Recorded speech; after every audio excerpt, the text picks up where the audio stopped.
Ce dimanche 5 mars, les téléspectateurs de France 2 auront le plaisir de retrouver l'animateur Frédéric Lopez dans le cadre aussi chaleureux qu'intimiste de l'émission Un dimanche à la campagne. Et comme à son habitude, le présentateur a su s'entourer de quelques personnalités de renom. Chaque dimanche, je recevrai 3 personnalités très connues, de tous les horizons. Aussi bien des chefs que des acteurs, des chanteurs ou des écrivains. Le but est de susciter des rencontres et de comprendre comment ils en sont arrivés là et leur place dans la société. Voilà comment Frédéric Lopez avait présenté son nouveau rendez-vous hebdomadaire, Un dimanche à la campagne, diffusé sur France 2. Et depuis la diffusion du premier épisode, en octobre 2022, on peut dire que cette émission intimiste est grandement appréciée par les téléspectateurs qui ont l'opportunité de découvrir des célébrités de tous horizons confondus sous un angle qu'ils ne soupçonnaient pas.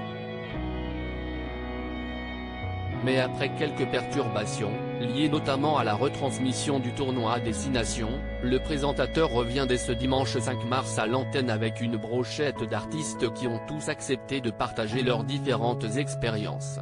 Juliette Armanet accorde un bol d'air frais. Les téléspectateurs de France 2 ne risquent pas d'être déçus. Ce dimanche 5 mars à partir de 16h55, Frédéric Lopez accueillera dans la maison de campagne de son émission la chanteuse Juliette Armanet. Et en acceptant cette invitation à la confidence, l'artiste, qui est une ancienne journaliste, reviendra, tout comme ses camarades, sur son parcours professionnel, certes, mais avant tout sur sa construction personnelle. Et on profite d'ailleurs de cette occasion pour rappeler que la chanteuse sera présente sur l'impressionnante scène de l'Accor Arena pour jouer une nouvelle date de sa tournée Brûler le feu, le 17 mars prochain. Michael Gregorio et Clémentine Célarié également aux côtés de Frédéric Lopez pour que ce casting 3 étoiles soit au complet. Frédéric Lopez pourra également compter sur la présence du chanteur et imitateur Michael Gregorio, qui revient sur le devant de la scène avec un nouveau spectacle qui réserve de nombreuses surprises et émotions, l'Odyssée de la voix.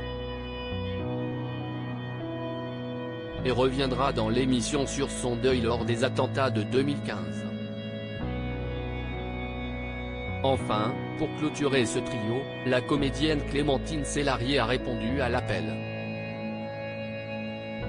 Et si les téléspectateurs pensaient déjà tout savoir de l'actrice, qui brille aussi bien sur le grand écran que sur les planches, quelque chose nous dit que pour Un dimanche à la campagne, Clémentine Célarié saura se montrer sous un jour qu'on ne lui connaît pas encore. À lire aussi Frédéric Lopez, France 2 nous a commandé de nouveaux numéros de Un dimanche à la campagne, article écrit avec la collaboration de 6 médias.